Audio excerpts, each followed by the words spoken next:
अधिकार नहीं है कि उसे भी 18,000 का मानदेय प्रति माह मिले? क्या हमारी जो संगिनियां उनके साथ काम करती हैं उनका अधिकार नहीं है कि उन्हें 24,000 का मानदेय सरकार के द्वारा मिले?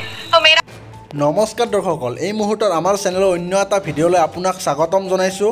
অংগনবাড়ী আশাকৰ্মী তথা ৰান্ধনীসকলৰ বাবে তেওঁলোকৰ যেহেতু যথেষ্টখিনি দৰমহা বা মাননি কম হয়, সেই হেতুকে তেওঁলোকৰ মাননি বৃদ্ধিৰ বাবে কেইবাটাও দাবী উত্থাপন কৰা হৈছে আৰু তেওঁলোকৰ মাননি 18,000ৰ পৰা 24,000 টকাৰ ভিতৰত কৰিব লাগে বুলি দাবী উত্থাপন কৰা হৈছে।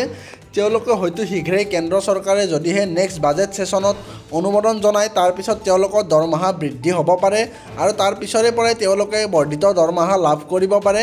এই সম্পৰ্কত কি প্ৰশ্ন উত্থাপন কৰা হৈছিলে আৰু কি ধৰণৰ উত্তৰ পোৱা গৈছিলে আপোনালোকে সম্পূৰ্ণ ভিডিঅ'টো চাওক। তাৰ আগতে আপুনি কমেণ্ট কৰিব আপুনি আশাকৰ্মী নে আপুনি অংগনবাড়ী কৰ্মী নে रांधनी। आशा महिलाएं हैं जो हमारी वर्कर्स हैं जिनका भुगतान नहीं हुआ है और आज वो रोडों पे हैं, वो जगह जगह पर आपसे मिलना चाह रही हैं, लेकिन उन्हें आपसे मिलने का अवसर नहीं मिल रहा है और शायद इसीलिए नहीं मिल रहा है क्योंकि वो छप नहीं रही हैं। जो छपता है वो दिखता है और मीडिया की ये ताकत है और ये लोकतांत्रिक व्यवस्था की ताकत है कि हम उस चीज को, सत्यता को सबके सामने लेकर के आए।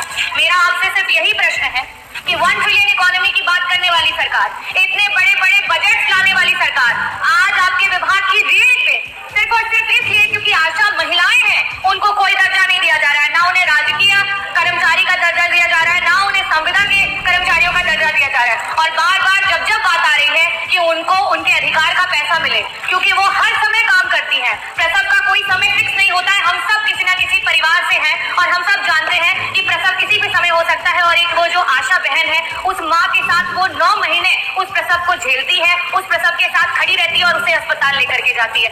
ऐसी स्थितियों में क्या उसका अधिकार नहीं है कि उसे भी 18,000 का मानदेय प्रति माह मिले? क्या हमारी जो संगिनियां उनके साथ काम करती हैं उनका अधिकार नहीं है कि उन्हें 24,000 का मानदेय सरकार के द्वारा मिले? तो मेरा प्रश्न पहला तो मैंने पूछ लिया, साथ ही साथ मैं आपसे अपने अनुपूरक भी पूछ लेती हूँ कि आज अस्पतालों में जब वो महिलाएं प्रसव की महिलाओं को लेकर के, मरीजों को लेकर के पहुंचती हैं तो वहाँ उनके रुकने तक का इंतजाम अस्पतालों में नहीं है।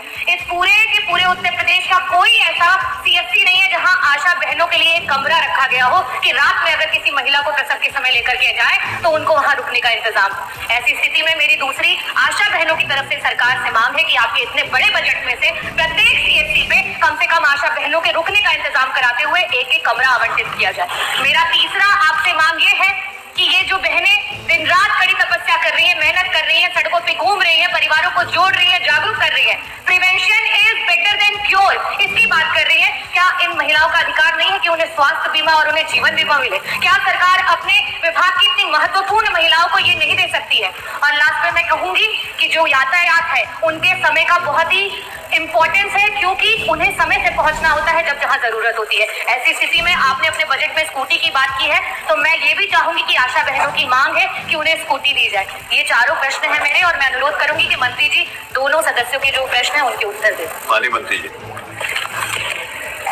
आशा वर्कर हम सबके लिए बहुत ही महत्वपूर्ण है और उनकी महत्वपूर्ण जिम्मेदारी को देखते हुए हमारी सरकार ने लगातार उनकी उन्नयन के लिए काम किए हैं।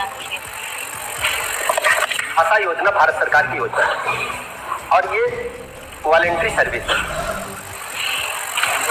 स्वैच्छिक सेवा के कारण उनको मानदेय मिलता है और जो विभिन्न केंद्र प्रदेश की योजनाएं हैं उनको क्रियान्वित करने पर उनको अलग से बोनस भी मिलता है।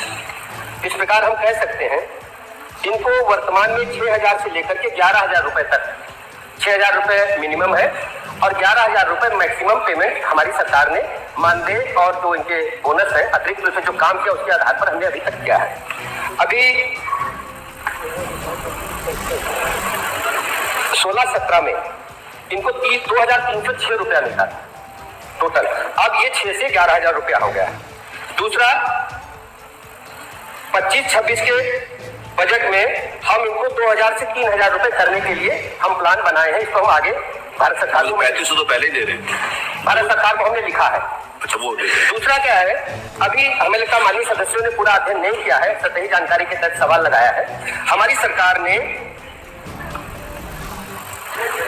इनको जीवन बीमा की सुविधा दे रखी है और ये सुविधा दी जा रही है इनको प्रधानमंत्री जीवन ज्योति योजना के तहत, प्रधानमंत्री सुरक्षा बीमा योजना के तहत इनको ऑलरेडी दे रहे हैं और ये बहुत लंबे समय से लागू है।